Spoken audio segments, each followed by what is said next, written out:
Antoine, c'est quoi ça? Mais ça c'est un lion parce que par manque de budget, j'ai pas pu prendre un cheval cabré, tu vois. Bon, même si le lion c'est un poil plus badass, mais bon. Mais t'aurais pu prendre le taureau. Le taureau. Le taureau. Taureau, Lamborghini. Putain.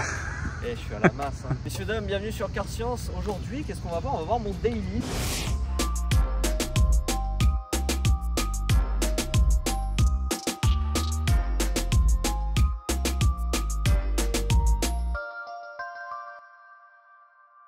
Voilà, ça c'est ma voiture de tous les jours à peu près. Donc qu'est-ce que c'est? Je vais vous la présenter, sa finition, ses options, etc.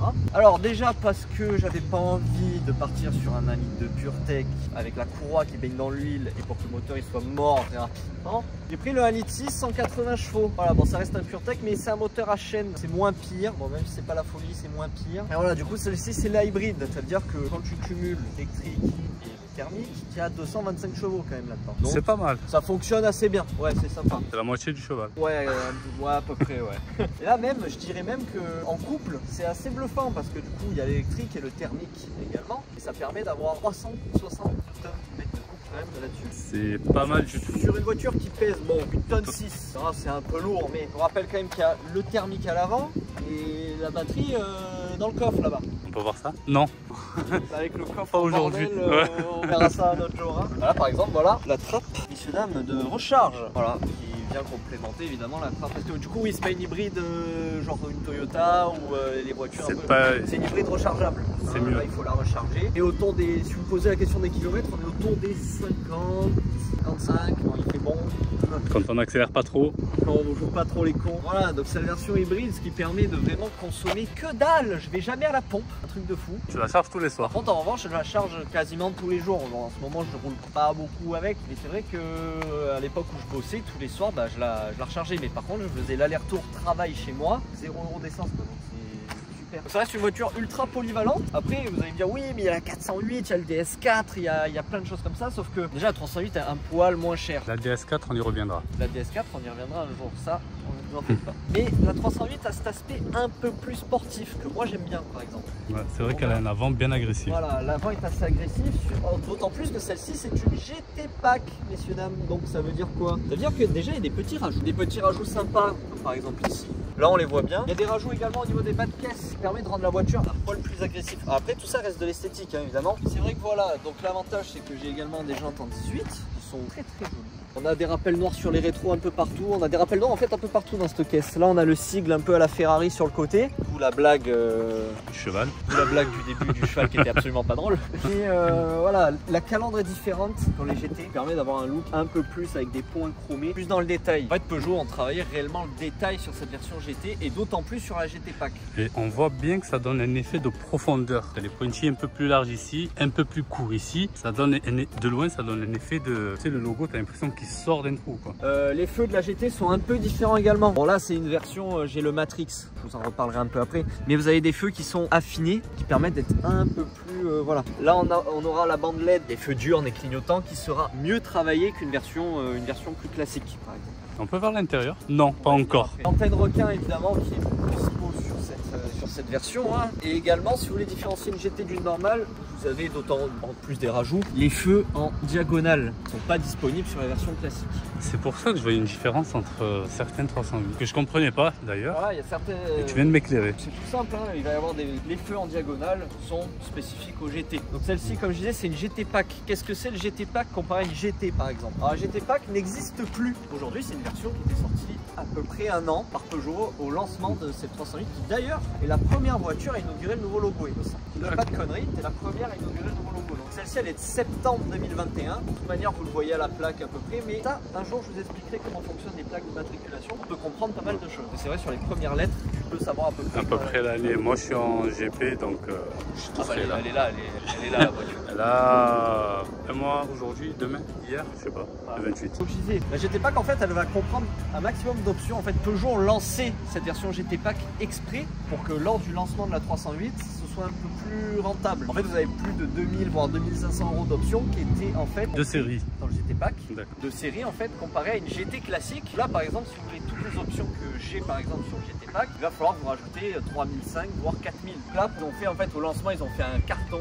enfin un carton pas eu tant de ventes que ça, mais la GT Pack a permis d'avoir 1 milliard d'options pour un peu moins cher en fait au lancement. Aujourd'hui, c'est plus possible. Si vous voulez, toutes les options que j'ai là, c'est un braquage en fait. Il y a un truc dont j'ai envie de parler sur cette voiture, ce sont les freins, messieurs dames. Parce que pourquoi? Les étriers et les disques sont juste énormes pour un véhicule, pour une berline en fait classique. C'est vrai que là, on va retrouver un frein assez intéressant et assez mordant, même s'il y a, bon, voilà, un peu avec les aides à la conduite, tout ça, on ressent pas trop le frein malheureusement. Parce que toi, tu ressens sur ton hybride, mais... Moi, je roule doucement avec. Ma femme ne me laisse pas rouler comme j'ai envie. Du coup, ça fait que bon, pour doser le frein, c'est très compliqué. Bon, on passe à l'intérieur. Allez, go. Alors, je voulais vous parler un peu de l'arrière, parce que c'est vrai que quand j'ai acheté cette voiture, je me dis bon, c'est une 5 places, ça va permettre d'avoir justement de la place à l'arrière, etc. Finalement, je suis un peu déçu. Vous allez voir ensemble que c'est pas non plus la folie. Le siège passager n'est pas forcément trop reculé, quoi. Et si je m'installe, alors je suis pas très grand, je fais 1m70. Si je m'installe, alors moi ça va aller, là ça va, j'ai assez d'espace et là aussi, mais une personne d'1m90 ou si j'ai quelqu'un par exemple d'1m90, même 85, hein, devant moi qui recule beaucoup le siège, vous vous retrouvez vraiment écrasé très rapidement. On n'a pas vraiment de liberté dans cette voiture, j'ai l'impression, c'est assez restreint. Après le gros avantage quand même, c'est cet accoudoir central. Ça c'est un luxe. Ça, dans une voiture. Ça c'est vraiment pour les passagers. Si moi à l'arrière d'une voiture j'ai pas ça, je suis pas bien. Pendant tout le trajet, je me ferai la gueule, quoi. Par contre, une petite comparaison avec une autre de Peugeot. L'avantage, c'est que tu as le siège qui est un peu incliné en arrière. Parce que récemment, sur une 208, j'ai été passager arrière, ça arrive. Et je suis monté derrière et j'étais raide comme ça. Que là, tu vois, on est un peu à l'aise. Plus l'option de luxe, l'accoudoir central, plus la porte fermée. Hop, on peut pas mettre ça, mais tu as deux accoudoirs. Enfin, tu trouves ça petit, moi je trouve ça correct encore. Pour 1m70. Voilà. Parce que je suis 1m70. Voilà, là on y vient en fait. C'est que le problème, à mes yeux, de cette caisse, c'est que pour les grandes personnes, etc., ça sera pas adapté. Là, regardez ces jambes. Si je recule un peu plus le fauteuil, tu vas commencer à te retrouver un peu ric-rac. L'avantage, c'est que ouais, voilà, les sièges sont un peu creusés, ce qui permet d'être peut-être un peu plus à l'aise et un peu moins droit, comme tu disais. Ça fait toute la différence. Sur les longs trajets, ça fait la différence. Sur des courts trajets, t'en fous un peu. Une fois, on a fait 300 km comme ça, tu vois, dans une 208 derrière, c'était pas terrible. Pas du tout confortable. Après, le désavantage un peu de cette caisse, c'est sa ligne, dans le sens où elle a une très belle ligne avec des très belles courbes, des beaux traits. Peugeot a travaillé, on voit que ça a été amélioré comparé à la précédente qui était déjà en avance, je trouve, sur par exemple les Mégane 4 ou quoi. Je préférais une 308. Là aujourd'hui, c'est incomparable. La 308 est au-dessus, même vaut une Golf 8, mais largement. En fait, elle va s'affiner sur l'arrière, va provoquer un manque de hauteur dans le coffre. En fait, vous allez vite vous retrouver, si vous voulez mettre un meuble ou une télé, un truc haut pour le rentrer, ça va être ultra short. Et du coup, ce qui fait qu'aussi derrière, pour les grandes personnes, c'est pas notre cas, on a le toit un peu bas. Vous avez le toit qui va être bas très vite. Au lieu d'être droit, il est très arrondi, ce toit. Il va poser vraiment un problème sur l'arrière. À l'avant, j'ai pas cette sensation. Moi justement, on est très à l'aise, tout va bien. Sur l'arrière, ça pose un réel problème. Cet intérieur. Alors déjà, je voudrais commencer par la sellerie. Cette version a la sellerie cuir avec ce magnifique petit brodage par exemple ici. Avec en option, messieurs dames, massant et chauffant. Alors pas ventilé parce que je sais pas pourquoi. Et c'est fort dommage parce qu'en été, le cuir noir ça brûle quand tu rentres, c'est une catastrophe. Ça pique. Mais par contre, massant et chauffant. Donc en hiver, c'est plutôt sympa. Donc toi aussi, tu as une masseuse à domicile. Enfin en voiture quoi, qui te suit partout. Voilà, j'ai ma petite masseuse. Aujourd'hui, on va voir que je suis massé.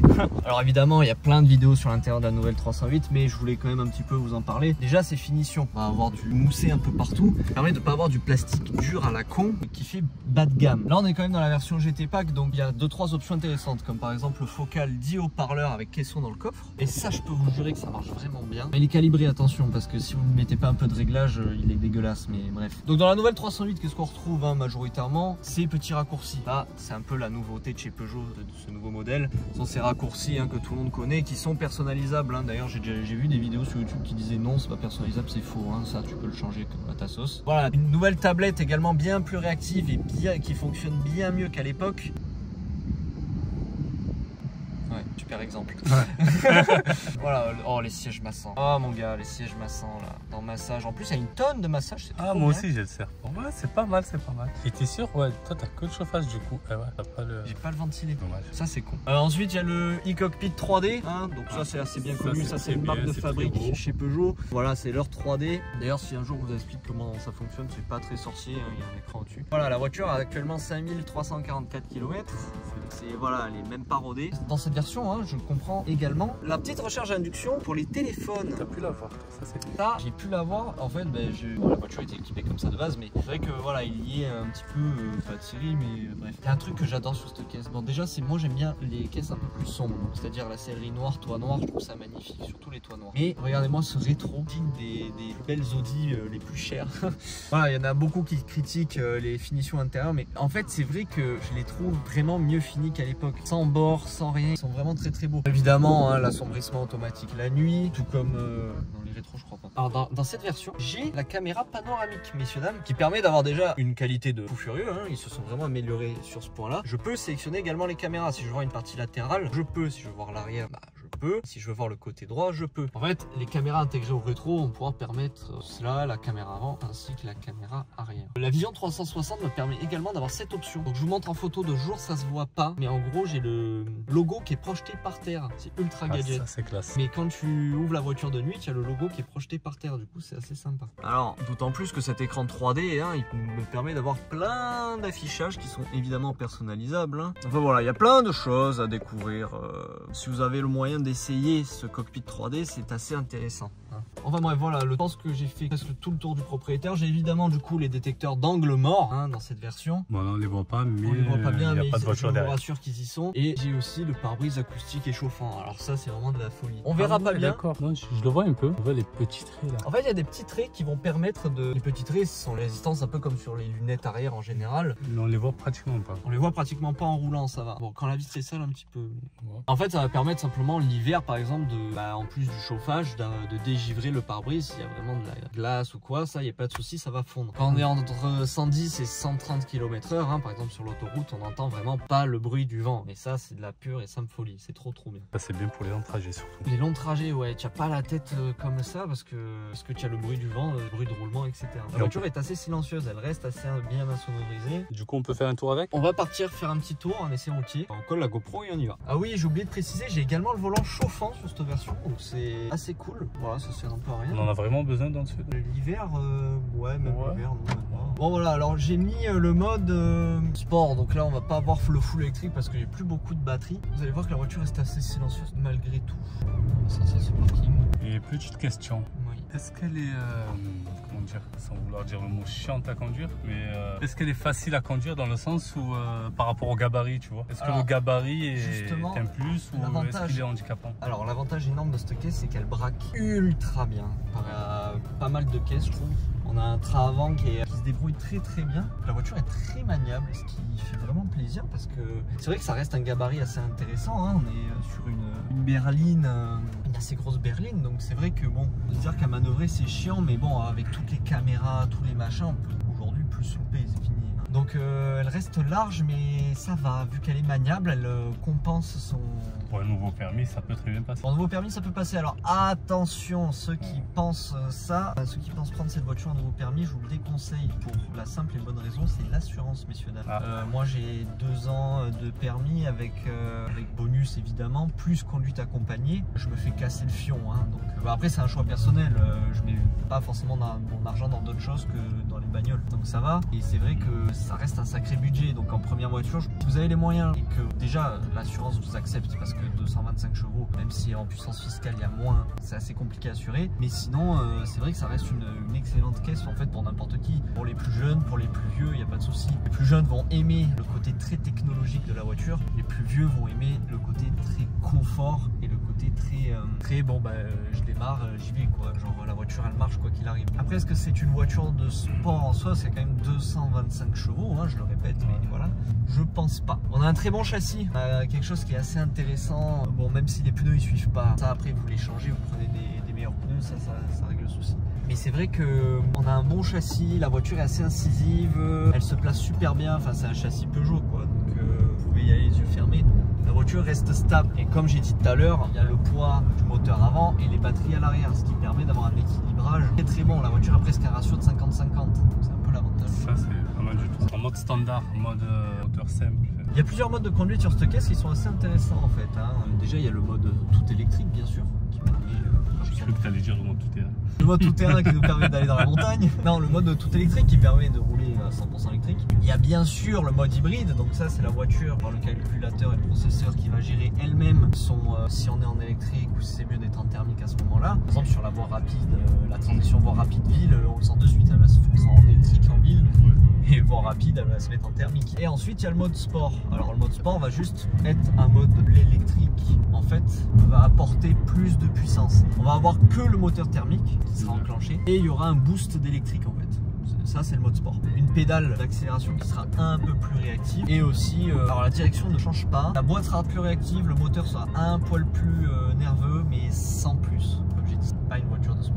Il y a un truc qui me laisse bouche bée depuis tout à l'heure, c'est le compteur. En fait, le compteur il est en 3D. C'est juste impressionnant en fait. Alors c'est très très beau et ça permet surtout en fait l'affichage 3D d'avoir certaines informations qui vont être mises plus en avant. Par exemple la vitesse sera en relief, le rapport engagé sera en relief, le régulateur de vitesse sera en relief. Alors, si par exemple elle détecte un panneau parce qu'elle a la lecture des panneaux sur la route, elle va le mettre en plus gros, attention, voilà il y a ce panneau là. Et tu as aussi l'option OK. Ouais, tu as l'option OK. Ouais, alors j'ai la conduite semi-autonome, ce qui permet de, en fait là je vais lâcher par exemple, j'ai le volant qui va se diriger tout seul. Alors bien sûr faut le tenir, hein, mais sinon la voiture elle va gueuler. Mais j'ai une conduite semi-autonome avec le régulateur adaptatif. La voiture va freiner seule et va accélérer toute seule. Elle va s'arrêter aussi jusqu'à l'arrêt complet pour se relancer. Là par exemple je touche à rien, elle se régule avec la voiture de devant. Là, au lieu de finir dans le fossé, parce que c'est un peu en dévers, et ben elle va corriger toute seule la trajectoire. Donc ça reste assez sympa comme option. Prêt à utiliser que vraiment pas sur des routes comme ça, je vous déconseille vraiment en ville ou quoi. C'est plus sur autoroute.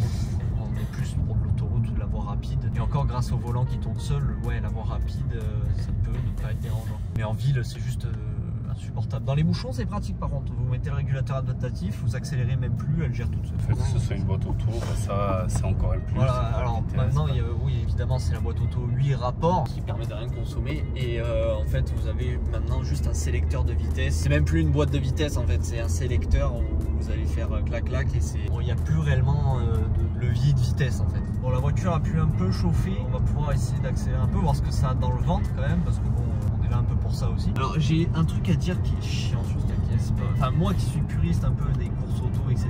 Alors ouais il y a des palettes au volant mais c'est pour faire joli, hein, je vous le dis de suite. Déjà elles sont ridicules, de 1 et de 2 il n'y a pas de mode réellement mécanique, il n'y a pas réellement de mode manuel, c'est à dire que ok je peux descendre 2-3 rapports avec la voiture et les passer quand je veux, sauf que la boîte va reprendre le contrôle assez rapidement, ce qui me pose un sérieux problème dans le sens où si je suis vraiment par exemple dans un col ou quoi en train d'essayer de rouler un peu dynamique, la voiture va vouloir passer le rapport plus tôt que moi ou va pas descendre le rapport comme il faut et je vais avoir une mauvaise relance, ou alors si je descends le rapport et que je reste sur ce rapport un moment, elle va remonter les rapports. J'ai pas un réel contrôle de la boîte. Et ça tu l'avais fait en mode normal ou en mode sport? Tu l'avais fait en mode sport ou en mode normal?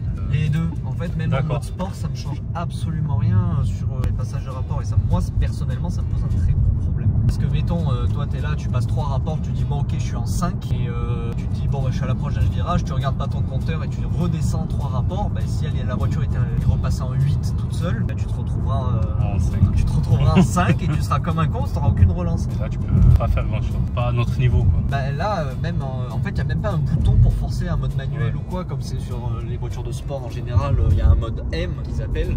Là il n'y a rien, il y a le mode break parce que je suis en hybride, donc ça permet d'avoir l'énergie régénérative. À la concession, moi, pas déconseillé, mais de pas trop l'utiliser, dans le sens où ça consomme pas mal d'essence. Alors, faut-il utiliser le mode break ou pas? Telle est la question et je vous le dis tout de suite, c'est un mauvais, vraiment mauvais truc. De 1, c'est vrai, ça consomme plus, c'est un truc qui consomme plus d'essence. Et surtout, le mode break, là par exemple, je laisse la voiture couler, je consomme pas d'essence, rien du tout. Je garde ma vitesse à peu près. Si je mets le mode break, je vais perdre de la vitesse. Alors ça va me recharger un poil la batterie et encore. Et ça va juste en fait pour réavoir de la vitesse, il va falloir que je réaccélère, donc consommer plus d'essence. Donc ça peut être un peu contradictoire ce truc. Dans les cols en descente par exemple. En descente dans les cols. Pour pas bouffer trop les freins. Pas bouffer les freins et en même temps recharger légèrement quoi. C'est une excellente idée. Le mode break en fait sert plus là-dedans. En ville, sur la nationale ou entre 2 ronds-points, pas quelque chose que j'arriverai à conseiller. Du coup en 5000 km, tu arrives à savoir combien de pleins t'as fait? Alors moi je sais combien de pleins j'ai fait en 1800 km. Il y en a un qui compte pas parce que mes parents sont partis dans les Alpes avec. Moi très sincèrement j'ai dû passer à la pompe peut-être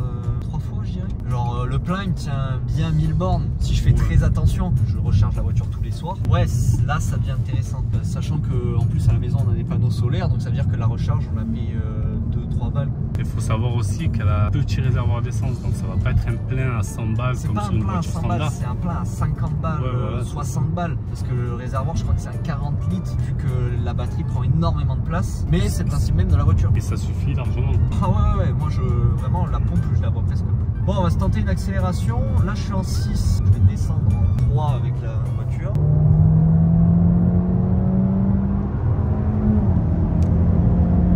En fait, je sens pas la vitesse cette caisse. En fait, c'est confort, ça reste confortable. En fait, c'est une voiture qui est linéaire, extrêmement linéaire. On va pas avoir de poussée au cul phénoménal. Par contre, si vous accélérez vraiment très fort, là encore, bon, il y a des voitures, il y a des gens, etc. On reste tranquille. Mais en sortie de péage, si vous posez pas les yeux, à des moments, tu te retrouves à des vitesses qui sont folles et tu t'en rends pas compte.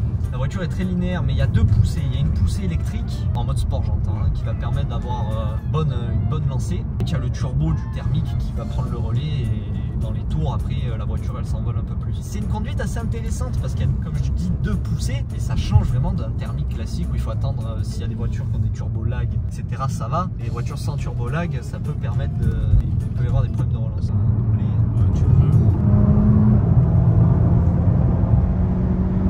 Ça sera coupé au montage. Ça sera flouté, Ça sera flouté au regarde, montage. là, je accélère à fond. Tu sens la poussée là? Ouais, c'est un rail le truc. C'est un rail. De 1, ça marche super bien. De 2, ça freine. Téléphone. Ça freine bien aussi. Non, mais même ton volant avec les sulpicures, le GT dessus, c'est. Le GT, ouais, ça fait un peu toute la différence. Ouais. Ça fait des beaux rangs. Non, mais maintenant, hein, je suis désolé, mais. Non, Peugeot, ils sont montés en gamme. Peugeot sont montés en gamme, c'est le généraliste un peu premium, voire même bien premium, parce que on a Renault qui aujourd'hui, bon, il y a le Rafale qui est intérieurement réussi à rattraper un peu le coup, le nouvel Espace aussi, mais ça reste des voitures, je trouve. Je suis déjà monté dans une Mégane 5 électrique. Ouais. C'est bien, mais c'est pas à ce niveau-là, je trouve. Le cuir est de très bonne qualité. Le volant, tu sens que le cuir est aussi très bonne qualité, ce qui permet d'avoir un toucher parfait. Quand on l'a en main, le volant, on se dit putain, ouais, j'ai un truc entre les mains de sérieux, quoi. Après, la voiture fait pas jouer, fait pas mauvais plastique comme on peut retrouver chez les Français habituellement. Et c'est vrai que celle-ci, je la trouve vraiment. Il y a une montée en gamme et surtout en GT, GT ou GT Pack, l'intérieur est le même quasiment. Mais c'est vrai que le cuir, tout est travaillé, le plastique moussé, tout est bien fait. Donc moi je trouve qu'aujourd'hui t'en as pour ton pognon. Alors après il y a des gros points noirs sur cette caisse, hein. Par exemple l'application mobile, il y en a une qui permet par exemple d'avoir les retours de trajet, de mettre la climatisation Ah, tu l'as aussi? Ouais, je peux mettre la climatisation à distance, voir la charge. Charge, je peux l'avoir à distance. Il y a certains modèles, je crois un peu plus récents que celui que j'ai, qui ont l'ouverture avec le téléphone, les phares, le klaxon et tout pour voilà, un peu à la Tesla. Ouais. Sauf que le problème c'est que l'application elle est dégueulasse. Ouais. Je suis sur un forum de 308 d'ailleurs, big up à vous si vous passez un jour sur cette vidéo. Mais c'est vrai que l'application, sincèrement, elle est dégueulasse. Et tout le monde s'en plaint sur le forum. Il n'y a que des gens qui se plaignent. Ils font des mises à jour tout le temps, mais ça marche pas. Il y a certains trucs que voilà, on peut regretter. Après, c'est vrai que bon, la voiture quand même, technologiquement parlant, tout va bien. Le DAB fonctionne super bien, la radio numérique. Ah, j'ai compris, le distributeur automatique de billets. Non, pas les mêmes rêves alors. Donc les sièges ils sont certifiés AGR aussi, ça je l'ai pas précisé. C'est-à-dire? Alors l'AGR c'est une entreprise allemande qui bosse avec des kinés, qui bosse avec des gens en fait qui luttent contre le mal de dos. En fait AGR c'est une entreprise qui lutte contre le mal de dos principalement. Et en fait Peugeot a envoyé leur fauteuil, ces sièges là, chez AGR pour qu'ils soient certifiés justement par ces gens là. Ce qui fait qu'en gros c'est une certification pour dire voilà mon siège a un confort optimal et vous aurez pas mal au dos. C'est vrai que moi qui ai des problèmes dans le bas du dos, qui est souvent très mal au dos dans les voitures, celle-ci j'ai jamais mal quoi qu'il arrive. D'autant plus qu'il y a un réglage lombaire électrique, parce que oui il y a les réglages électriques sur les fauteuils. Alors uniquement en conducteur, passager toi c'est manuel. D'accord. Ça je comprendrai jamais, mais bon bref soit. Ouais, il y a quand même le réglage lombaire. Il n'y a que le réglage lombaire qui est électrique sur le sinon tout le reste c'est manuel. C'est ça. Et donc c'est vrai que j'ai pas mal au dos et ça marche réellement, donc c'est une certification. Et la sellerie cuir comme ça AGR vaut un bras. Catalogue on est à 3000 € je crois. Wow. 2005 ou 3000, je sais plus. Donc c'est une option qui vaut ultra cher, mais qui par contre t'en as pour ton pognon, parce que t'as pas mal au dos, ils sont massants, ils sont chauffants. Le cuir est de réellement bonne qualité, hein. Vraiment.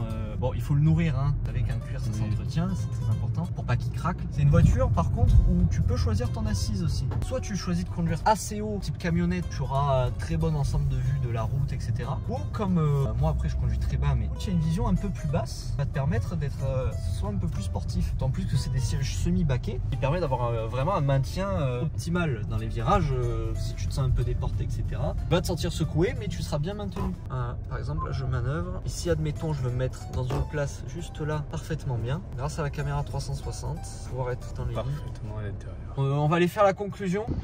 Pas mal ça. Bon alors pour conclure sur cette vidéo, après je voudrais que tu me donnes ton avis sur cette caisse. Toi qui as une DS4 à peu près similaire qu'on va vous présenter très prochainement, je pense que tu peux avoir un petit comparo avec celle-ci. Bon ben moi je l'ai que depuis mai, là la vidéo sortira peut-être vers septembre, donc là on est quoi? On est le 30 juillet, donc ça fait quoi? Presque 2 mois et demi. J'en suis complètement satisfait. Il va manquer 2-3 petites choses, peut-être un volant un peu moins mou, un frein un peu plus précis. Voilà, il y a des choses à reprocher à cette caisse, mais logiquement l'intérêt même de l'hybride fait parfaitement le job. Son travail est rempli à merveille. Je consomme que dalle, d'autant plus que par exemple en ville, sur certains parkings, tu peux recharger gratuitement. Ah, je savais pas, tu me donneras les adresses? Et ben, tu vas au parking d'Aix de la Rotonde, ouais. Va en bas avec ton chargeur, il y a des places dédiées où tu peux brancher la voiture et la ville t'offre la charge. Ça je savais pas, tu vois. Comme je disais, la voiture était vraiment économe, elle remplit en fait sa fonction citadine, presque familiale, parce qu'il y a le break aussi qui existe en SW qui a tombé par terre. Moi je préfère le modèle...